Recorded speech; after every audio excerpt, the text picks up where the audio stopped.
오늘 우리가 이제 나누는 부분은 히브리서 이게 이제 끝 13장 맨 끝 부분을 보면은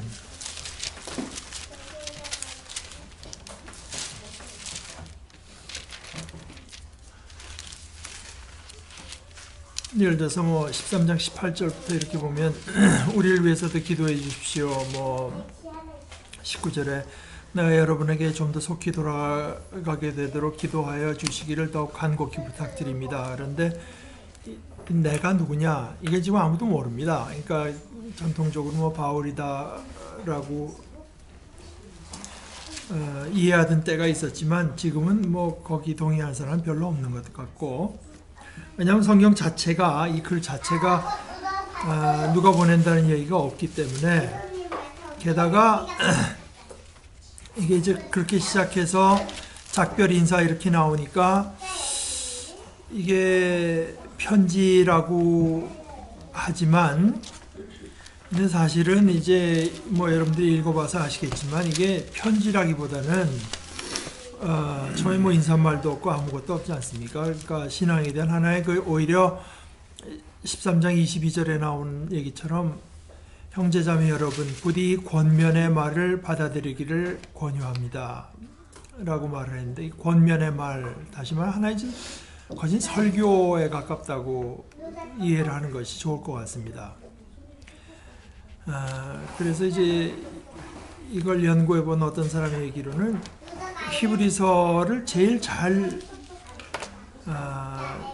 느끼는 방법은 히브리서 1장 1절부터 끝절까지를 소리를 내서 읽는 것이, 뭐 좋은 번역으로 해야 되겠지만 소리를 내서 한번 소리를 읽어보는 것이 가장 좋은 방법이다.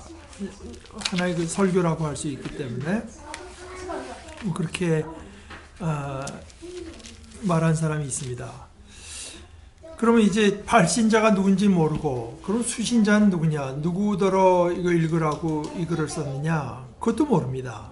왜냐하면 이제 중간에 뭐 모세 얘기, 또 성경에 대한 인용이 여러 번 나오고, 또 구약에 예를 들어서 그 제사 제도, 또는 창세기에 나오는 예를 들어서 뭐 멜기세덱 같은 인물, 또 11장에 여러 나오는 그 믿음의 인물들, 이런 어떤, 이건 뭐 중간기에, 신구약 중간기의 상황도 조금 반영되어 있다고는 하지만 하여간 대부분은 그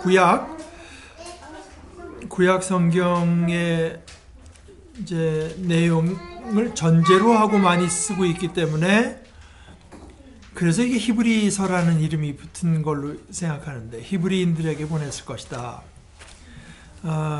그러나 그거에 못지않게 이제 여러 가지 이것이 이방 사람들에게 보낸 것 같다는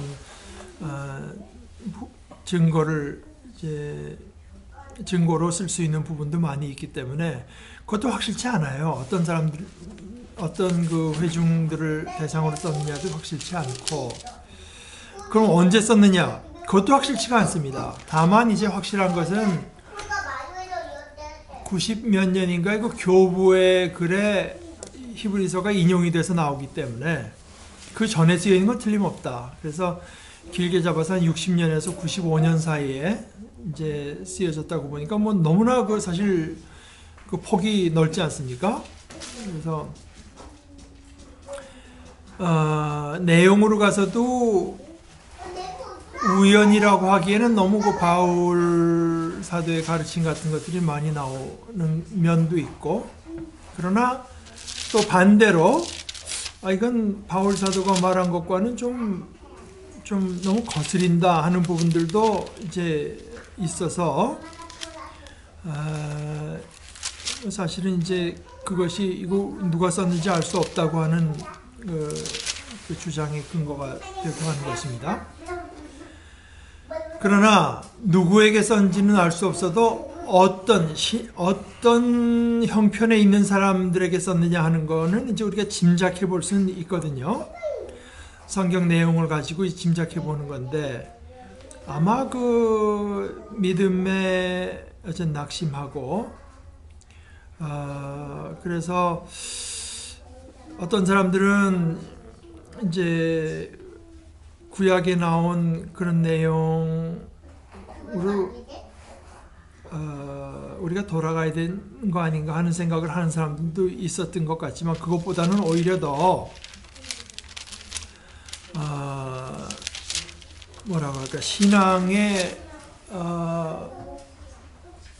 신앙에 낙심하지 않고 꼭 신앙을 붙들고 있어야 됩니다. 또 아마 그렇게 된 이유 중에 하나가 그 사람들 그 생활에서 겪는 그 어려움, 신앙 때문에 겪는 어려움 때문에 이제 그 배교라고 할까, 신앙의 길에서 떨어져 나갈 위험에 속한 사람들을 보면서 이제 거기에 대한 하나의 그 권면의 말씀도 있고 경고도 있고, 경고에 앞서 그냥 단순히 경고하는 게 아니라 경고에 앞서서는 가르침도 있습니다. 그 중에 이제 가장 중요한 것은 예수가 뭐 믿을 수도 있고 안 믿을 수도 있는 그런 분이 아니라고 하는 것이 이제 가장 중요하죠.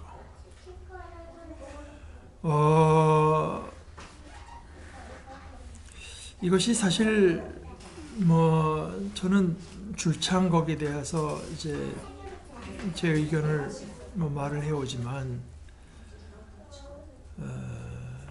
사실 여러분들이 구약 성경에서부터 우리 오늘까지 쭉 보다시피 언제나 하나님의 백성이 있는 곳에 거짓 가르침, 좀 극단적으로 말하죠, 이제 거짓 예언자, 이제 이런 것들이 나오지 않습니까? 그럼 그게 오늘날이라고 그것이 이제 없어졌겠느냐? 그렇게는 생각하는 건 오히려 가능성이 적은 얘기 아니겠습니까? 오늘날에도 여전히 거짓 예언은 있다고 생각하는 게 훨씬 더 오히려 합리적일 것 같아요.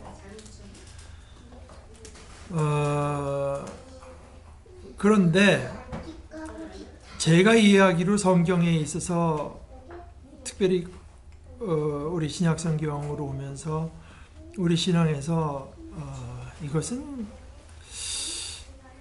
이것이 흔들리면 이건 거짓 예언이라고밖에 볼 수 없다. 내가 이해하는 것은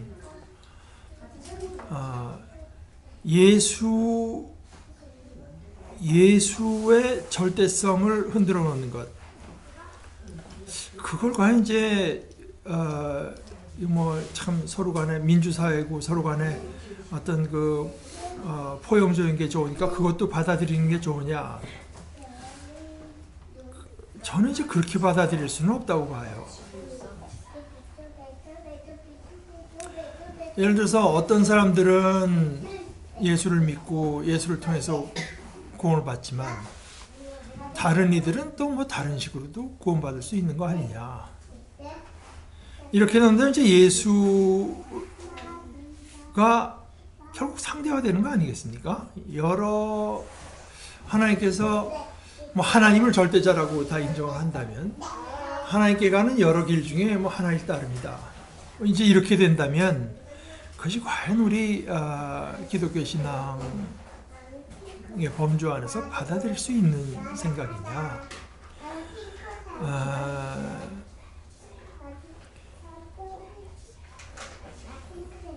히브리서가 어떤 구체적인 상황은 다를지라도 말하자면 그이들에게 있어서 기독교 예수를 믿는 신앙이 이제 하나의 그저 옵션이라고 할까?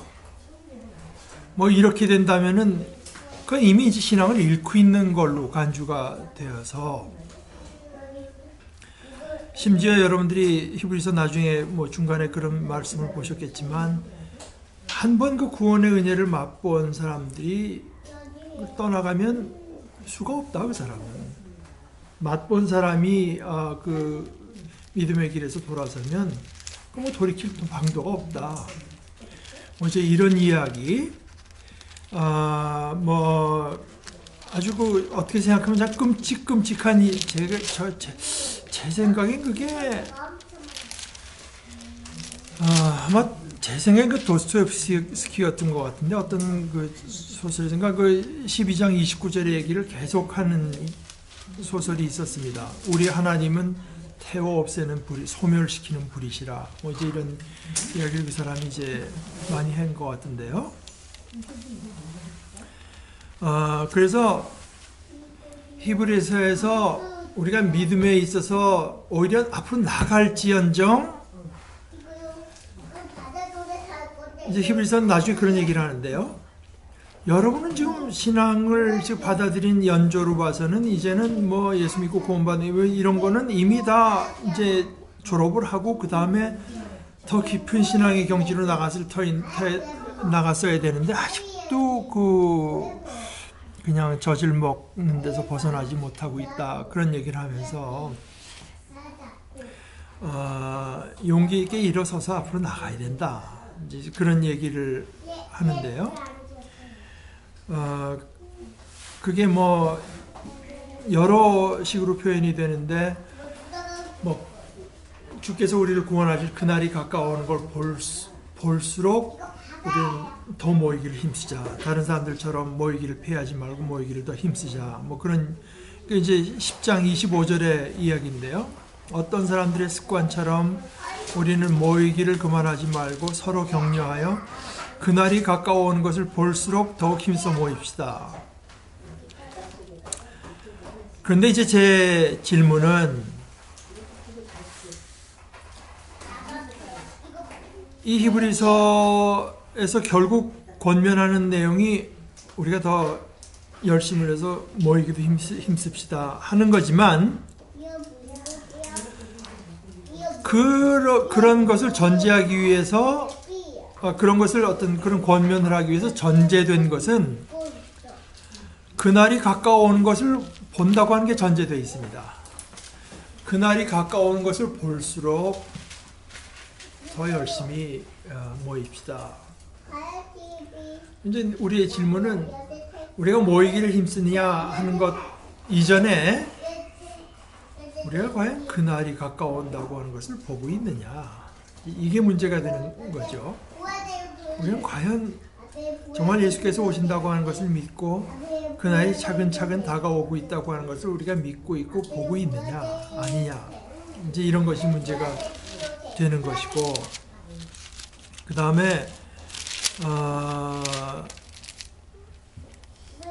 예를 들어서 그 10장 맨 끝에 가서도 우리는 뒤로 물러나서 멸망할 사람들이 아니라 아주 그 말들이 굉장히 좀 굉장히 셉니다. 말하자면 뒤로 물러나서 멸망할 사람들이 아니라 믿음을 가져 생명을 얻을 사람들입니다. 그러니까 이것은 지금 여러분들이 앞으로 나가느냐 뒤로 물러나느냐 여러분들이 지금 서 있는 이 자리를 벗어나느냐 지켜내느냐 하는 것은 뭐 좀 더 풍요롭게 사느냐 좀 더 가난하게 이런 문제가 아니라 삶과 죽음, 멸망과 생명의 문제라고 하는 이제 그런 얘기를 가지고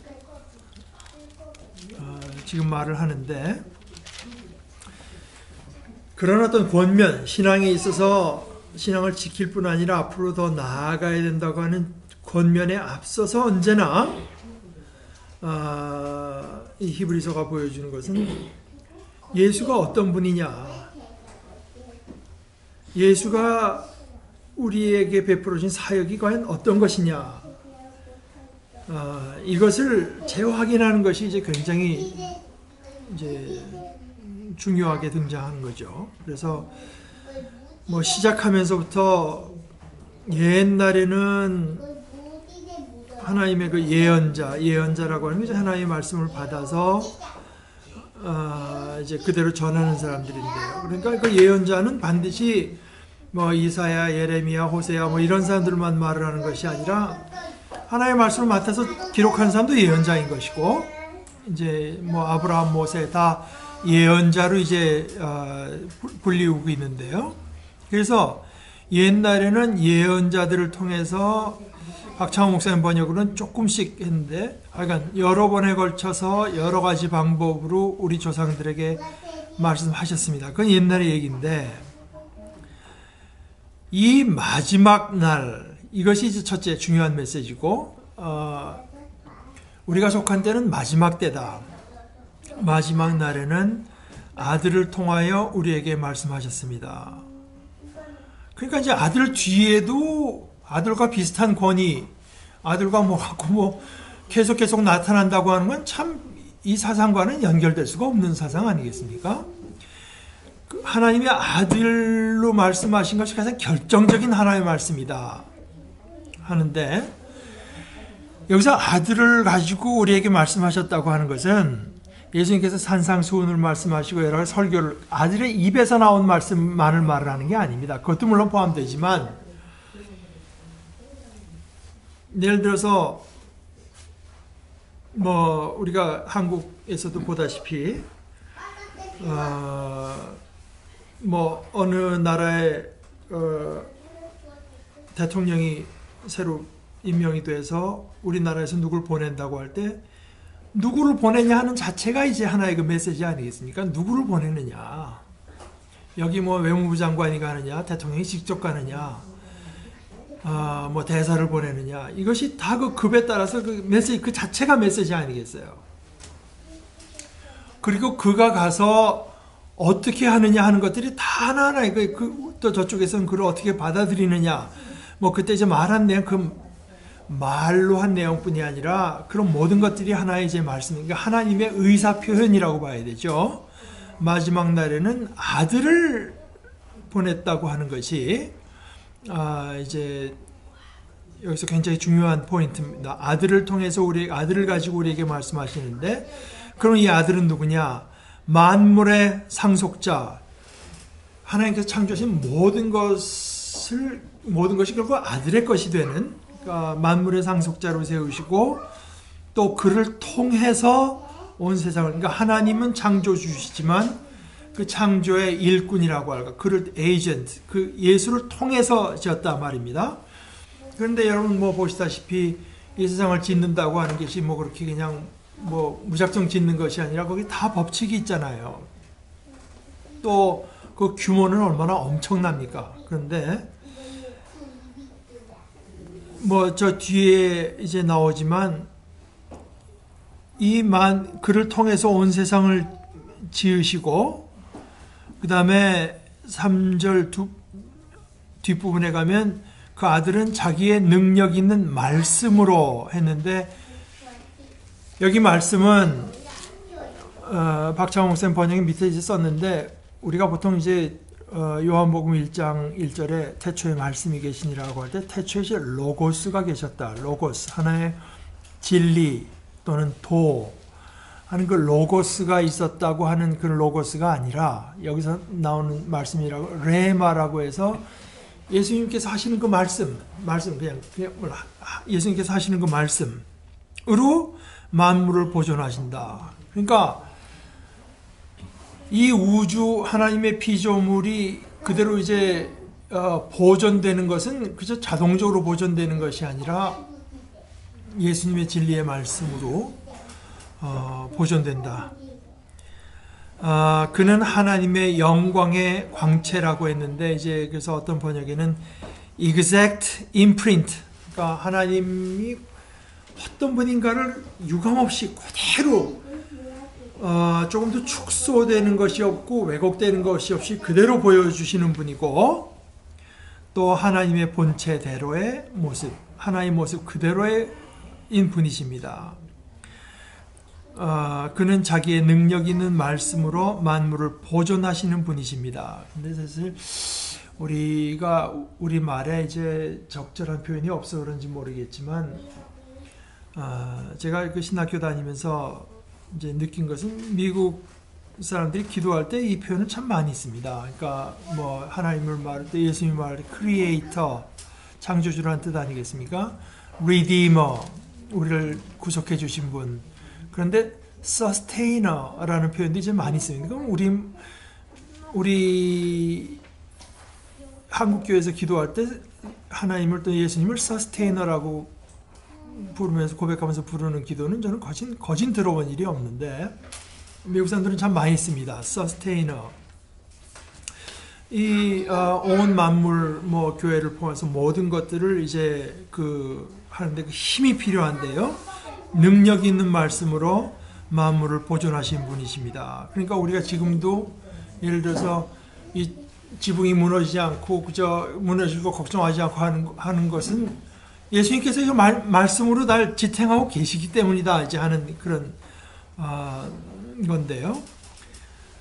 그는 죄를 깨끗하게 하시고서 높은 곳에 계신 존엄하신 분의 오른쪽에 앉으셨습니다. 그래서 대통령, 부통령 하는 식으로 오른쪽 자리는 부왕, 왕의 부왕이지 않는 자리라고 하는데 또는 능력과 영광의 자리라고 할 수 있죠. 권능과 영광의. 그런 분이다 이겁니다. 예수님이라고 하는 존재가. 그러면서 아마 그 천사를 높이는 이런 것인지 아니면 천사에 대한 사상이 있는 사람들을 이제 염두에 두고 쓰는 것이니까 그랬겠지만 그는 천사들보다 훨씬 더 높게 되셨으니 천사들보다 더 빼어난 이름. 그래서 이게 무슨 이름이냐? 대개는 이제 아들이라는 이름일 것이다. 왜냐하면 그 뒤에 이제 아들에 대한 이야기가 나오기 때문에 천사들보다 더 빼어난 이름을 물려받으신 것입니다. 그러면서 이제 천사와 아들을 하나의 이제 대조를 하고요. 그러고 나서 2장 1절로 가게 되면은 그 천사들을 통해서 하나님께서 하신 일을 또 하신 말씀 그것을 어긴 사람들도 2장 2절에 보면 그것을 어긴 말씀 사람 그 모든 범행과 불순종하는 행위를 벌인 사람들도 공정한 가품을 받았거늘 그 아들의 말씀, 아들을 통해서 주신 말씀, 그러니까 하나님께서 가장 공들인 결정적인 말씀을 통해서 주신 그런 구원을 소홀히 하고서야. 그러니까 우리가 이제 이런 데서는 한번 멈추고 생각해 봐야 되죠. 혹시 내가 이 구원이라고 하는 걸 소홀히 하고 있는 것은 아닌가? 내가 하나님께로부터 받은 어떤 구원이라고 하는 것을 나는 얼마나 귀하게 여기고 있나? 이 구원을 소홀히 한다고 하는 것을 2장 1절 거슬러 올라가면 그러므로 우리는 들은 바를 더욱 굳게 간직하여 잘못된 일로 이제 빠져드는 일이 없어야 하겠습니다. 그러니까 구원을 소홀히 한다고 하는 것이 우리가 들은 복음의 말씀을 굳게 건사하지 않는다. 그런 뜻 아니겠습니까? 그러면서 이제 그 다음에 구원에 대해서 말을 하고, 그러니까 이제 이런 식으로 그냥 결국은 우리의 믿음이 서 있느냐 앞으로 나가느냐 하는 여기서 가장 중요한 키는 예수가 어떤 분이냐, 하나님의 구원의 역사 가운데 예수가 어느 때 나타나서 우리에게 무엇을 이루신 분이냐, 어떤 분이시냐 하는 것을 늘 되새길 뿐만 아니라 되새기는 가운데 그 이해가 깊어지고 하는 것이 이제 가장 이제 중요하다 하는 거겠죠.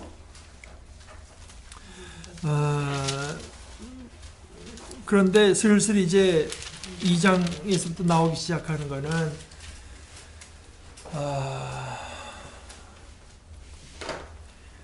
구약 성경에 보게 되면 이제 제사장들이 성전에서 성전 예루살렘에 가면 성전이 있고요, 성전 뜰도 있고, 그러나 성소라고 하는 이제 건물 부분이 있고, 거룩한 곳 아니겠습니까?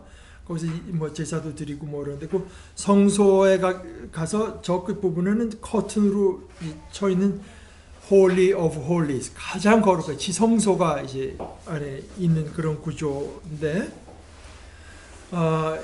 아마 제 기억으로는 이제 욤키푸르 대속죄일 때 그때 하루가 그때 그 제사장이 이제 자기를 깨끗이 하는 그 예식을 행하고서 비로소 그 휘장 너머로 들어와서 하나님께 제사 드리는 이런 것을 생각하면서 예수님께서 우리에게 이루신 일을 이제 그것으로 설명하는데요. 사실 아까 우리 성경 마가복음 읽을 때 여러분들이 또 다시 한번 확인하셨지만 예수께서 큰 소리를 지르고 돌아가실 때, 큰 소리를 내면서 돌아가실 때 그 휘장이 그거거든요. 성소에서 지성소로 들어왔는데 가려있는 휘장이 어떻게 찢어졌다고 되어 있을까요? 위에서부터 아래로. 이거는 밑에서 사람이 찢은 것이 아니라 하나님 편에서 찢었다고 하는 걸 이제 말하는 거거든요. 위에서부터 아래로 이제 열려서 그런데 그 위에서부터 아래로 열릴 때 히브리서의 내용대로 하면 온전하신 제사장. 뭐 그때까지 제사장이라고 하는 거는 뭐 자기도 죄가 있으니까 그걸 다 정결케 하는 걸 하고야 들어갔지만 이분은 온전하신 제사장으로서 자기를 뭐 그렇게 할 필요가 없는 분. 또 대제사장을 통해서 드리던 제사는 이게 뭐 실효 우리를 막 깨끗이 하는 효과가 없기 때문에 그걸 매년 그저 반복해서 했어야 되었지만 이분은 온전한 제사장으로서 지금 이제 제사를 말해서 두 가지를 말을 하는데요. 예수는 온전한 제사장이면서 온전한 제물입니다. 구약에서는 제사장이 제물을 가지고 들어가잖아요. 그러나 예수님은 온전한 제사장으로서 또 온전한 제물로서 바쳐지는 이제 그런 것이 되면서 이것이 이제 마지막 때 이루어지는 일이기 때문에 여러 번 이제 나오는 표현이 히브리서에서 7장 27절에 그는 다른 제사장들처럼 날마다 먼저 자기 죄를 위하여 희생제물을 드리고 그 다음에 백성을 위하여 희생제물을 드릴 필요가 없습니다. 그는 자기 자신을 바치셔서, 그러니까 여기서 이제 제물이죠. 제물인데 또 바쳤다고 하는 것도 제사장입니다. 그러니까 자기 자신을 바치셔서라고 하는 제물이면서 동시에 제사장으로서 단 한 번에, 이것이 이제 히브리서 아주 중심 내용 중에 단 한 번에 이 일을 이루셨기 때문입니다.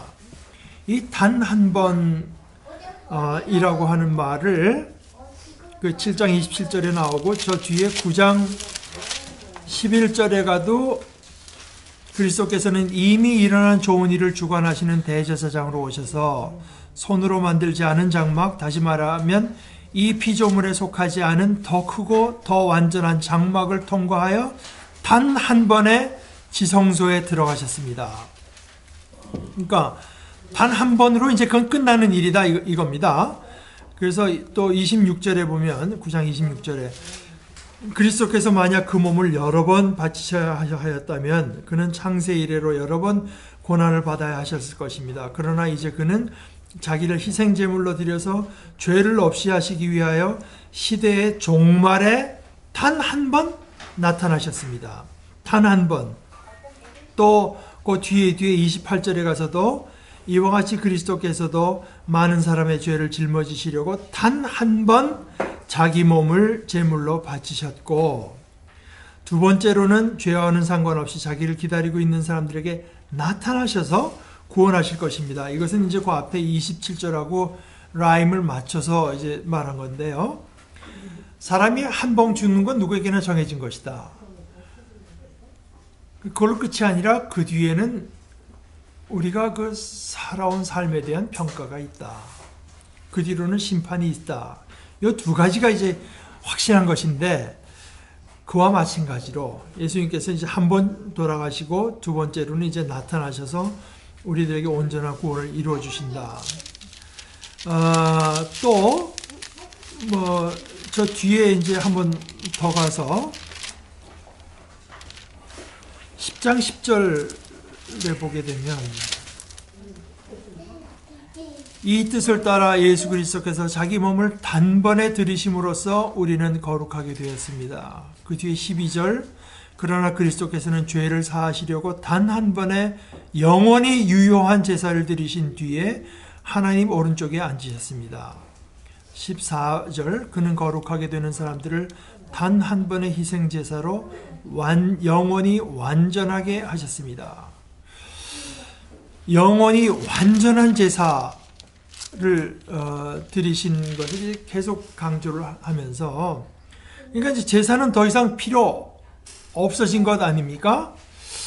그래서 사실은 이제 우리가 주일마다 하는 성찬 예식에서 우리가 가톨릭의 생각에 동의하지 않는 것은, 이제 가톨릭은 매주 하는 그 성찬식을 하나의 제사로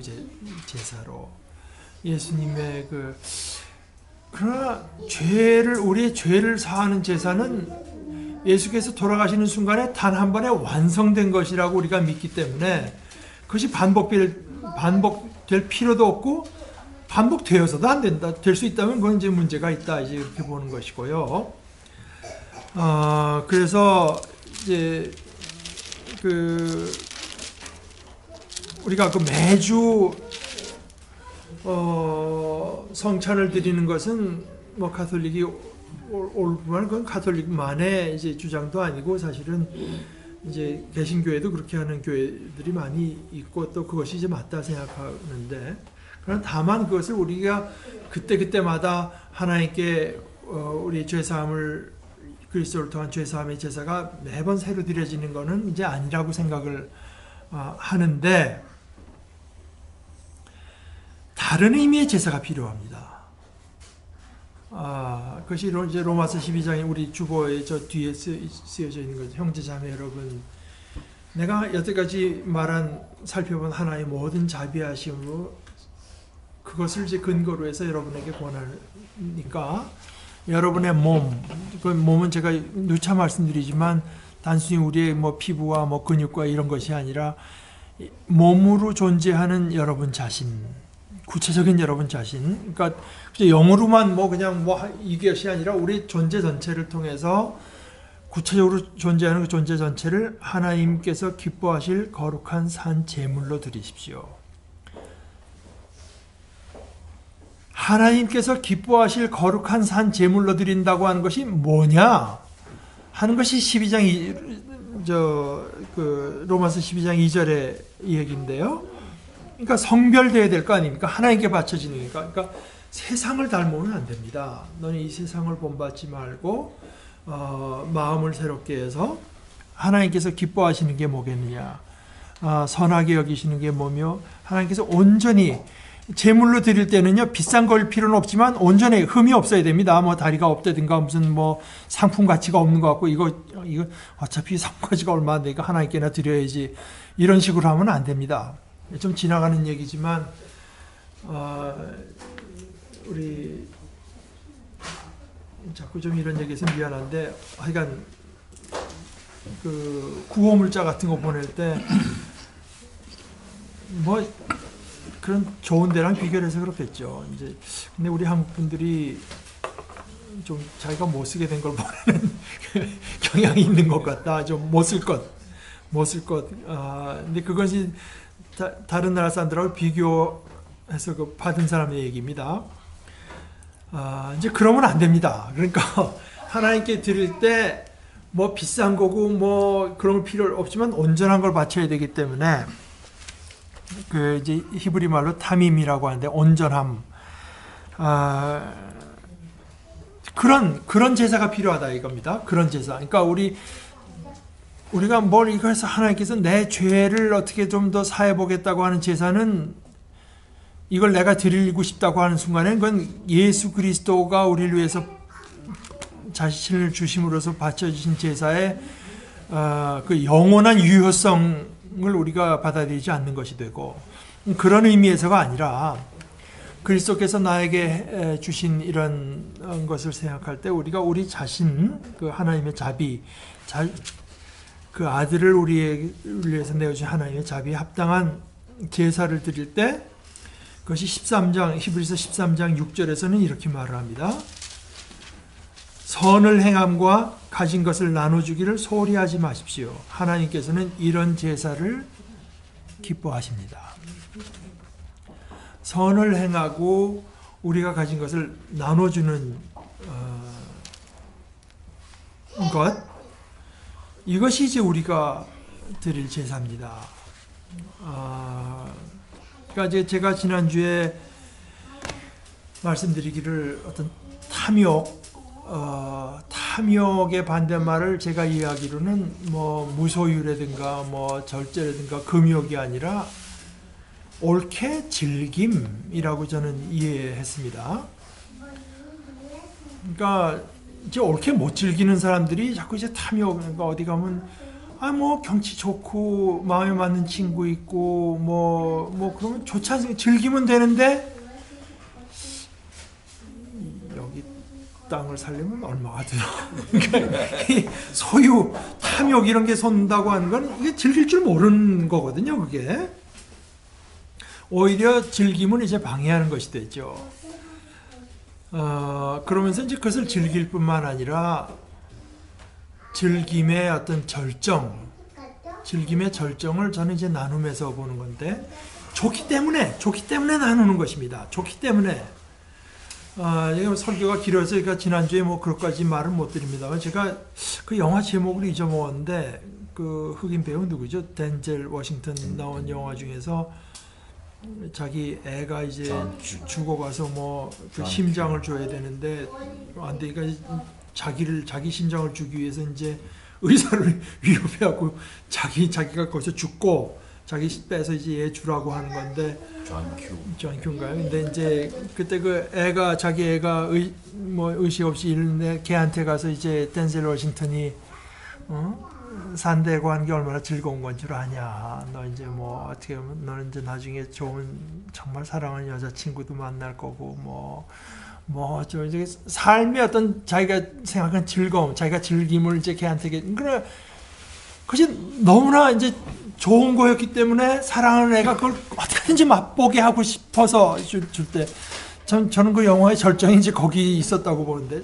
삶이라고 하는 게 얼마나 참 좋은 것인가 하는 걸 이제 걔한테 이제 좋은 것이기 때문에 자기가 이제 죽는 거죠. 말하자면 죽어서 이제 주는 건데, 그러니까 즐김 내가 더 이상 이제 뭐 즐길 게 없으니까 누구 주지 않은 게 아니라 정말 그러니까 사실은 우리 직업도 그렇고 예를 들어서 뭐 음악가들 같은 일도 그렇고, 제가 늘 가끔 얘기하는, 제가 학생 때부터 많이 배운 그 백낙청 씨 같은 이가 줄기차게 그런 얘기를 해왔어요. 자기가 뭐 어린 나이에 미국 가서 공부하고 문학을 전공하고 왔는데, 그 자기가 문학을 통해서 얻은 어떤 그 즐긴 것들, 그걸 다른 이들과 좀 나누고 싶어하는 게 자연스러운 인간적인 그 태도가 아니겠느냐. 그런 거 말입니다. 그러니까 그 나눔의 즐김의 절정을 나눔에서 찾는데요. 이것이 우리 기독교 신앙하고 연결되는 데가 어디냐 하면은, 뭐 지난주에 말씀드렸다시피 하나님께서는 모든 것을 풍성히 다 주셔서 즐기게 하시는 하나님이면서, 그 모든 것의 절정이 어디서 표현되냐면 자기 자신. 그래서 장로교 같은데 요리문답할 때 인간의 제일 가는 목적이 뭐냐? 하나님을 영화롭게 하며 그를 영원토록 즐거워하는 것. 그를 영원토록 하나님을 인조이하는 것이, 하나님을 즐기는 것이 우리 인간의 마땅한 이제 그 존재 목적이다. 그러니까 신앙이 잘못되게 되면 이제 하나님도 소유하고 싶어요. 하나님을 내 편으로 만들어서 내가 세게 기도해가지고 뭐 어떻게 그냥 이게 이제 이렇게 되면 이제 모든 게 다 망가지는 겁니다. 신앙의 이름으로 모든 게 망가질 수도 있어요. 이제 제가 지난주에 여러분들에게 말씀드린, 제가 요즘에 아주 그 즐기고 있는 것 중에 하나가 이제 김용규라는 분이 그 데칼로그라는 영화를 보고 나서 그 영화에 대해서 나름대로 해설한 것이니까 굉장히 복음적인 책입니다. 그러니까 뭐 1700페이지가 넘으니까 좀 부담스럽지만, 이분이 이제 자기가 내가 보기엔 참 분명히 이해를 하고 쓰는 게 돼서 조금만 집중해서 읽으면 그렇게 힘든 내용은 아닙니다. 근데 이제 그분은 이제 10계명의 1계명부터 10계명까지를 다 이제 우리를 어떤 탐욕이라고 했는데 그 얘기는 조금 설명이 필요한데, 자기는 여러분들이 뭐 책 읽는 것이 제일 좋은 방식이지만 제가 또 잘 이해했는지 모르겠어, 어떤지 모르지만 하여간 제 나름대로 한번 좀 얘기를 해볼게요. 자기는 이제 그 폴란드 키에슬로브스키인가 그 감독이 이제 만든 그 영화 데칼로그가, 그 사람이 그 감독이 굉장히 뭐 철학책, 신학책 뭐 이걸 다 이제 공부를 하고 나서 자기 변호사하고 같이 이제 만든 영화인데, 자기는 그 존재론적인 해석을 이제 시도한다. 뭐 굉장히 철학적인 것처럼 들리지 않습니까? 근데 이 사람이 말한 건 이제 기본적으로 이겁니다. 하나님은 존재, being이다. 하나님은 존재다. 이제 그거는 그 양반이 여러 해 전에 쓴 서양 문명을 읽는 코드 신에서 더 자세히 썼는데, 하나님을 존재라고 이해하는 제일 큰 근거는 모세에게 나타난 하나님, 모세가 하나님께서 보내실 때 누가 날 보내서 왔다고 말을 할까요? 그랬더니 하나님께서 자기 이름을 말씀하실 때 이히에 아쉘 이히에에서 I am who I am 이제 이렇게 말하는데, 결국 하나님은 그냥 계신 분이다, 존재다 하는 이제 그런 것이 자기 그 존재론의 제일 큰 근거다 말을 하면서, 이것이 사실 자기 생각뿐이 아니라 기독교에서도 굉장히 이제 유서 깊은 생각이고, 그러면서 그 다마스커스의 요한이라는 분의 비유를, 그러니까 그 하나님의 어떤 비유로 이해하자면, 오늘 얘기가 좀 장황해집니다만은, 제가 이제 신학교 다닐 때 어떤 분의 얘기대로 우리가 인간이 하나님에 대해서 얘기할 수 없다. 상대적인 존재이기 때문에. 얘기할 수 있다면 두 가지가 있는데, 그걸 이제 via는 길이고요. via negativa, 부정적으로 말을 할 수가 있고, via analogia, 유추로 말을 할 수가 있다. 그래서 하나님은 악하지는 않다. 하나님은 뭐 제한되지 않다. 이런 식으로 이제 네가티브하게 말을 하든가, 하나님은 목자와 같다. 아버지와 같으시다. 뭐 왕과 같다. 이런 식으로 이제 비유로 말을 할 수 있지, 인간의 말로 하나님은 어떤 분이라고 이제 정의할 수는 없다. 이제 그런 내용인데, 어떤 via analogia를 갖고 말을 할 때 제일 자기에게 도움이 되는 비유 중에 하나가 그 요한이라는 신학자가 말한 것 중에 한없이 망망한 대양, 바다로 이제 이해한 것이 있고, 그 가운데 우리 인간이라든가 뭐 국가라든가 역사 가운데 역사의 사건 뭐 굉장히 커봬도 이거는 그 대양 가운데 잠깐 일어나는 물방울 정도, 물방울. 그러니까 그 대양하고 관계가 없진 않죠. 그 대양 안에 포함되면서 이제 나타나는 뭐 그런 식으로 이해하는 것이 좋다고 하는데, 그런데 그 존재이신 하나님으로부터 돌아서는 것이 죄고, 보세요. 존재를 뭐 그림으로 말할 수는 없겠지만 하나님이 여기 계시다고 하고, 내가 이만큼 이제 여기서 이렇게 여기다 하나님을 향하면, 내 마음이 회개하고 하나님을 향하면 나는 의인이다 이겁니다. 방향이 맞아요. 의인입니다. 그런데 하나님부터 아직 멀기 때문에 악인입니다. 의인이지만 내가 하는 생각, 내가 하는 짓에는 악한 게 너무나 많아요. 그런데 훌륭한 사람 많잖아요. 우리 하나님께 훨씬 가까운 사람이 있는데, 그가 만약에 하나님으로부터 마음을 돌린다면 그는 나보단 선인이지만 죄인이다. 선인이지만 죄인이다.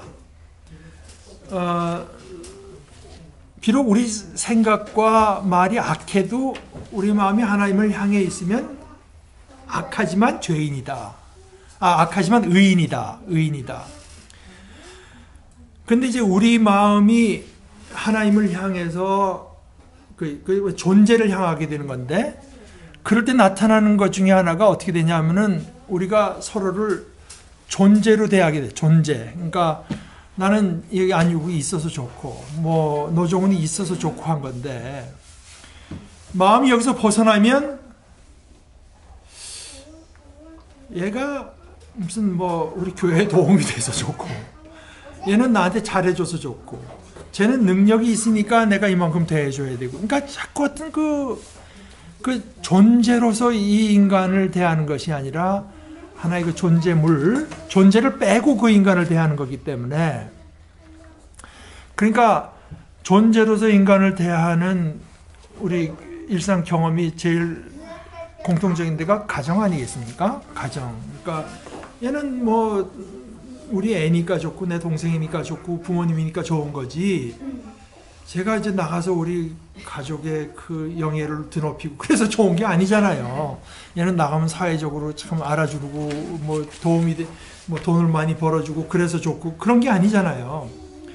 그러니까 이제 그 가정이라고 하는 것이 우리가 이제 존재물을 향한 사랑이 아니라 존재를 향한 사랑을 비교적 이제 비슷하게 느낄 수 있는 건데, 그러니까 이제 어거스틴이 그걸 굉장히 클리어하게 말했다고 해요. 하나님을 향한 그 존재를 향한 사랑을 이제 카리타스라고 이제 말을 하고, 카리타스. 그 다음에 존재물을 향한 어떠한가, 그이가 어떠한가, 효용가치, 뭐 능력, 뭐 이쁜가, 뭐 이런 걸 보고 그 사람을 사랑하려고 하는 것을 쿠피디다스라고 해서, 근데 인간이 그 존재에서 등을 돌리는 순간에 어떤 현상이 나타나냐면은, 나는 이제 버려졌다는 느낌, 고향을 떠난 느낌, 황량감, 뭐 내가 쓸모없다는 느낌. 그 때문에 인간은 살 수 없기 때문에, 인간이 하나님께서 벌써 등을 돌렸습니다. 살 수 없으니까 그 인간이 살기 위해서 하는 거가 뭔가 자꾸 움켜줘야 되는데요. 존재물을 움켜쥐게 되는데, 이제 그게 탐욕이다 말입니다. 그게 탐욕. 근데 그 탐욕이라는 자체가 더 죄로 나아가는 게 돼서 점점 더 이제 죄와 죽음으로 가는 길로 이제 가게 된다. 존재를 향해서 그 자체로서 하나님이라서 좋고, 뭐 이 세계가 있는 대로 좋고, 내 옆에 형제 자매가 있는 대로 좋고, 이제 이 경지에 들지 못하면 자꾸 뭔가 그 김영규 씨 표현이 좋은데, 내가 저거를 잡으면 못 살 것 같은 그거, 내가 저걸 잡아야만 살 수 있을 것 같은 그거, 이제 그걸 잡는 자체가 이미 이제 죽음으로 드는 길인데요. 이제 그런 것들이 키에슬롭스키 감독의 영화에서 어떻게 자연스럽게 어떻게 잘 표현됐는가 하는 걸 이제 해설한 책입니다.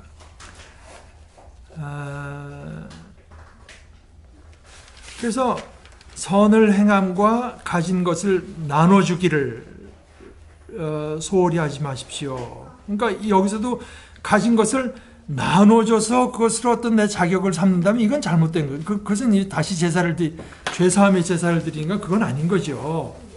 죄사함의 제사가 그리스도 안에서 온전히 드려졌고, 나는 그 죄사함의 덕을 입고 어떤 그 기쁨을 얻고서 이제 그 다음에 이제 그 하나님을 기쁘시게 하기 위해서 제사를 지내.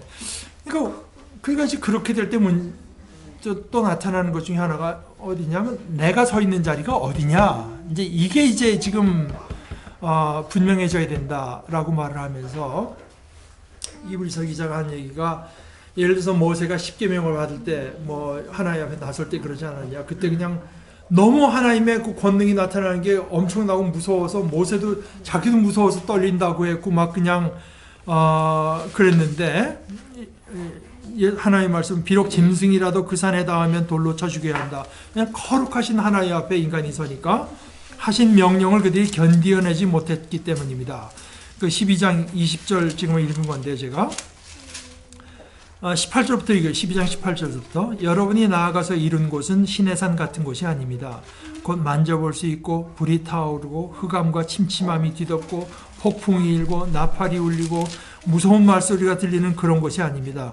여러분 벌써 이런 데를 봐서 아시겠지만 번역만 봐도 아시겠지만 신약 성경 중에서 가장 세련된 표현을 쓴 책이 히브리서입니다.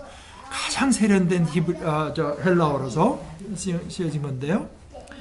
그 말소리를 들은 사람들은 자기들에게 더 말씀하시지 않기를 간청하였습니다. 비록 짐승이라도 그 산에 닿으면 돌로 쳐 죽여야 한다 하신 명령을 그들이 견디어내지 못했기 때문입니다. 그 광경이 얼마나 무서웠던지 모세도 말하기를 나는 두려워서 떨린다 하였습니다. 그러나 여러분이 나가서 이룬 곳은 이제 여러분이 어딨냐를 말해주는 여러분이 나가서 이룬 그곳, 여러분이 서 있는 그곳은 시온산, 곧 살아계신 하나님의 도성인 하늘의 예루살렘입니다. 여러분은 축하 행사에 모인 수많은 전사들과 하늘에 등록된 장자들의 집회와 만민의 심판자이신 하나님과 완전하게 된 의인의 영들과 새 언약의 중재자이신 예수와 그가 뿌리신 피 앞에 나왔습니다. 그러니까 여러분이 서 있는 자리가 그렇게 복되고 거룩하고 엄청난 자리라고 하는 것을 기억해야 된다. Where you are. 여러분이 과연 어디에 서 있는가? 이것을 이제 알아야 됩니다.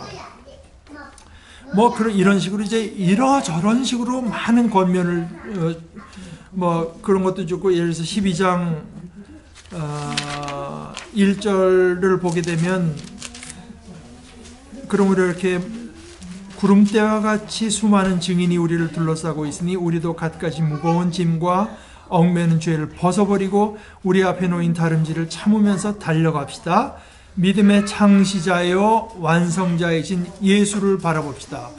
이게 히브리서의 독특한 것입니다. 그러니까 예수님께서는 제사장과 제물로서 우리를 위해서 속죄제를 바치실 뿐 아니라 또 우리의 어떤 영도자, 향도라고 할까, 창시자, 믿음의 창시자, 그 우리 믿음의 길을 열어 우리와 같은 히브리서에 그런 말 많이 나오잖아요. 우리와 똑같이 되셔서 심지어 고난을 통해서 온전하게 되는 법을 배웠다든가, 여러 면에서 우리와 똑같지만 죄는 없으신 분이라든가, 그런 우리와 같은 분이라고 하는 걸 계속 이제 강조를 하는데요.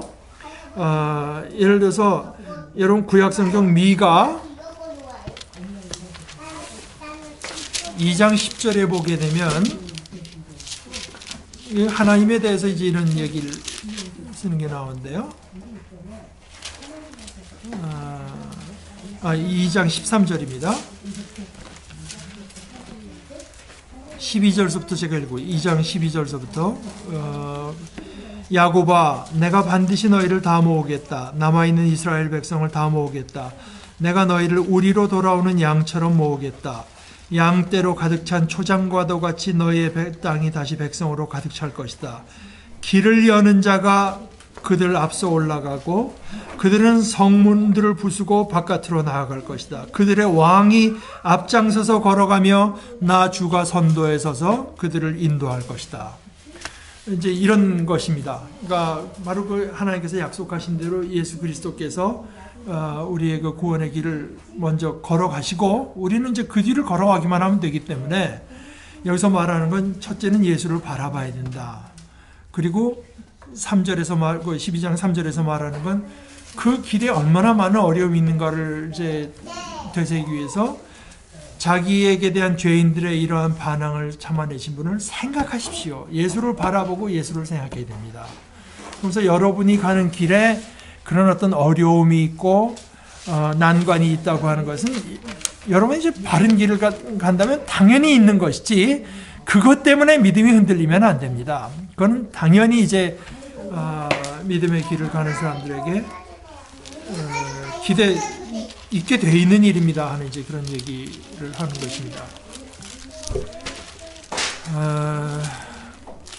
짤막짤막한 거 제가 한두 가지만 더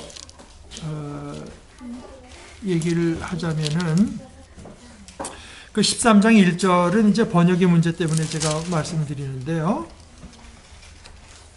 13장 1절을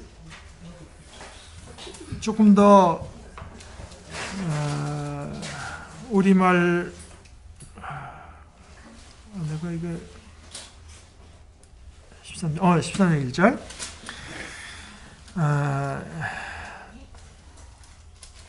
제가 이게 여러분과 헬라어를 하나 좀 배우면 도움이 될 것 같습니다.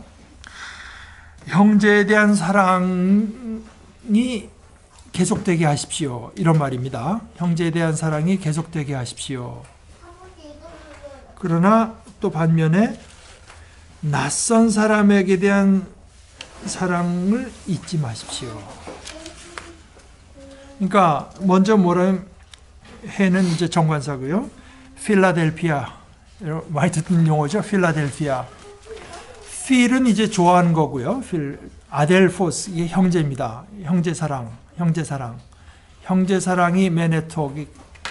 Let love of brothers remain, stay 하게 계속 있게 하고, 그 다음에 2절에 가서는 필록세니아라고 해서, 여러분들 혹시 이제 요즘에 한국말에 제노포비아, 그러니까 자기와 낯선 것에 대한 어떤 포비아, 두려움, 싫음을 제노포비아, 그러니까 제노가 앞에 X거든요. 필록세니아, 그러니까 낯선, 나와 다른 것에 대한 사랑. 그러니까 스트레인저에 대한 사랑. 스트레인저에 대한 사랑도 잊지 마십시오. 그러니까 우리가 익숙한 형제 자매들끼리 사랑하는 사랑은 이건 계속되어야 됩니다. 그러나 다만 우리가 다른 사람들 무슨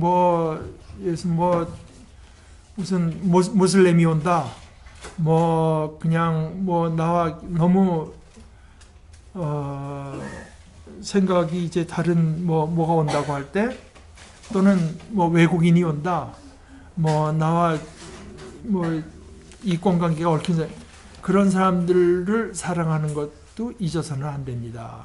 그러니까 거기 이제 그 라임이 있는데 아무래도 우리말 번역은 좀 쉽지는 않죠. 그렇게 let 필라델피아 이렇게 하고 let 필록세니아 그래서 나그네라고 한 것은 이제 사실은 좀 번역이 그렇고 이제 스트레인저입니다. 스트레인저. 나와 다른 사람.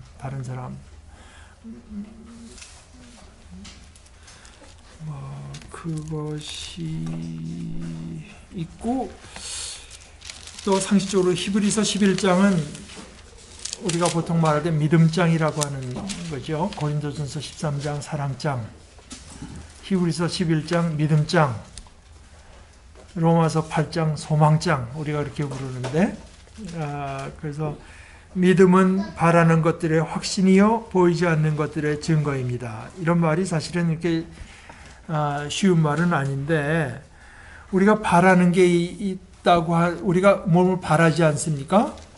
그 바라는 것들의 실체 이제 히포스타시스라고 하는 건데요. 리얼리티, 그게 이제 믿음이고, 우리가 보지 못하는 것들이 과연 그러다고 하는 증거를 우리는 그러니까 우리가 바라고 이제 보지 못하는 것들에 대해서 무슨 다른 증거가 있는 게 아니다, 말하자면. 우리가 바라는 게 있을 때 뭔가 끝내주는 그냥 기적을 이게 아니라, 믿음이 없이는 아무리 많은 것을 보여줘도 그것이 우리에게 믿음으로 어떤 증거로 작용하는 게 아닙니다.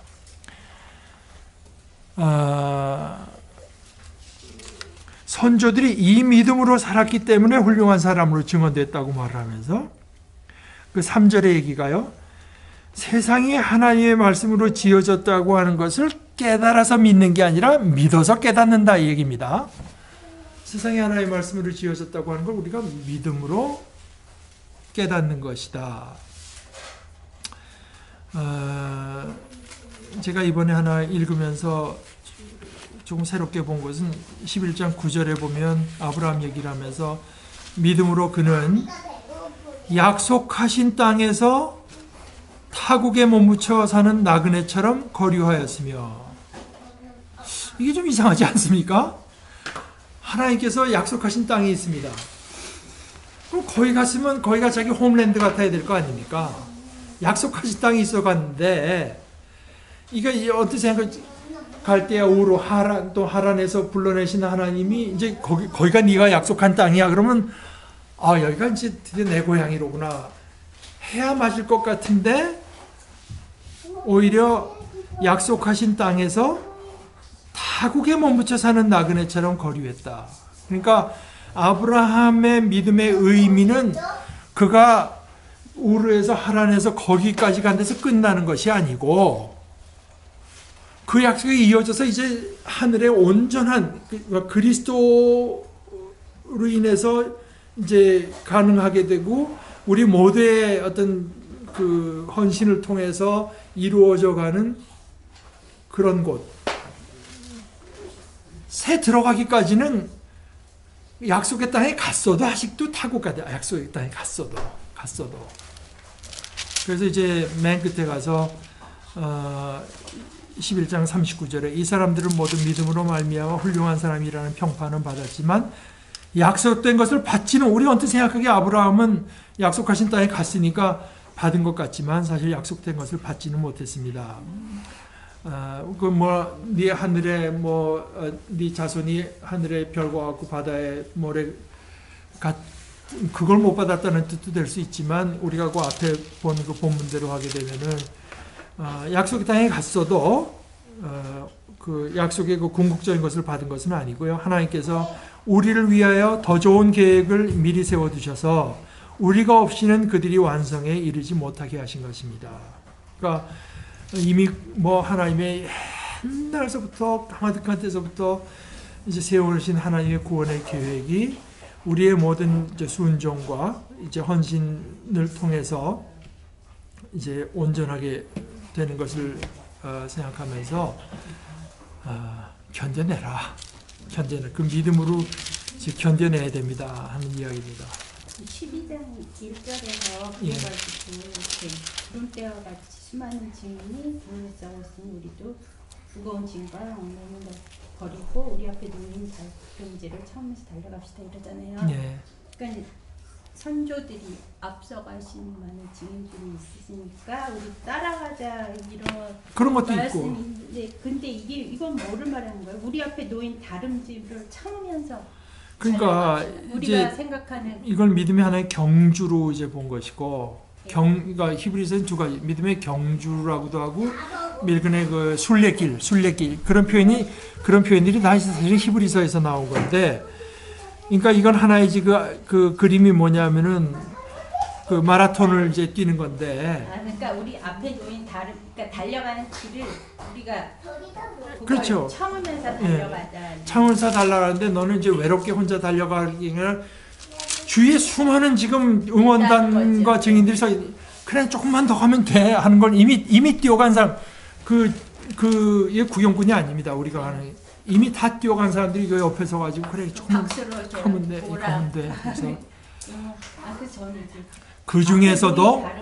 그 중에서도 이제 믿음의 창시자요 그 제일 대표적인 분이 예수 그리스도로서 믿음의 창시자요 완성자이신 예수를 바라봅시다 하는 것도 되고 그 옆에 서서 우리를 응원하는 사람들은 자기를 가리키는 사람들이 아니라 예수를 가리키는 거죠. 그러니까 우리가 다름질을 먼저 한 분으로도 예수고 다름질의 목표점에도 예수가 우리의 목표이기도 하고 그래서 사실 생각해 보면 제가 몇 달 전에 이제 지난 설교에도 말씀드렸지만 영락교회 그 파운딩 거진 파운딩 장로 중에 한 분 이창로 장로님 들어가셨을 때 이제 제가 생각해 보니까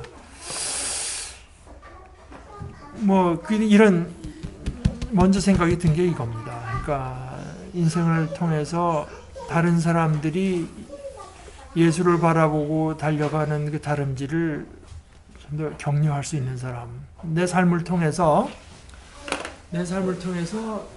예수를 바라보고 가는 경주가 복되다고 하는 것을 말할 수 있으면 그게 정말 복된 삶이다. 그러니까 내가 저런 사람 저 사람을 보니까 신앙의 길을 달려갈 의욕도 나고 힘도 나고 뭐 도움을 받게 된다.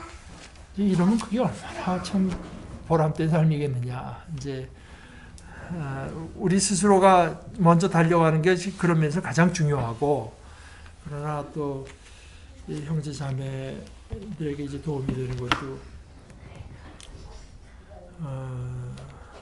저는 아직 그 데칼로그 어제까지 열심히 봐서 이제 영화 10개 중에 6개까지밖에 못 봤는데, 이제 여러분들도 한번 좀 그 기회가 되시면 읽어보시고 우리들이 그 좀 얘기 나누고 하면 참 좋겠다는 생각이 되게 많이 듭니다. 그러니까 그분 그 김용규라는 분이 진짜 독특한 분이에요. 뭐 여기 저 옆에 숙대 옆에 그 청파동에 어디 사나 본데, 그러니까 철학 뭐 신학 이런 걸 많이 공부하고 와서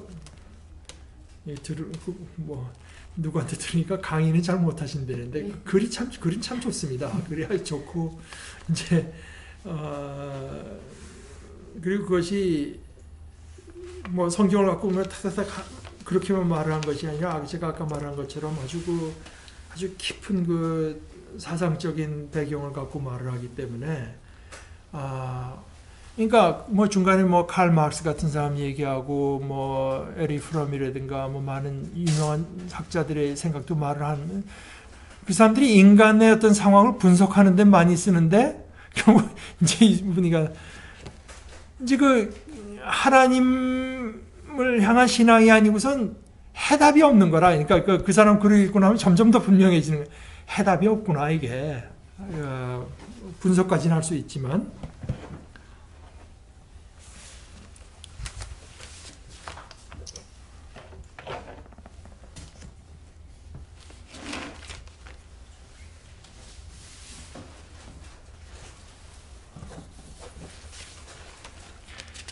그래서 다음 주는 서양 공부는 없고, 그 다음 주에 이제 박창홍 쌤 오셔서 베드로 전서만 하십니다. 베드로 전서하고 4월 10일 날은 박홍 쌤이 선약이 있다고 해서 그날은 우리끼리 그냥 야고보서를 할 생각이고, 그 다음 주에 베드로 후서하고 유다서를 합쳐서 하는데, 왜냐하면 그 베드로 후서하고 유다서는 굉장히 이제 그 공통점이 많기 때문에 같이 하는 게 좋습니다. 그리고 세 번째, 박 목사님 세 번째 할 때 요한서신을 하고 마지막 주에 요한계시록 4번에 걸쳐서 우리에게 이제 성경을 가르쳐달라고 말씀드렸어요. 우리 기도하고 마치십시다.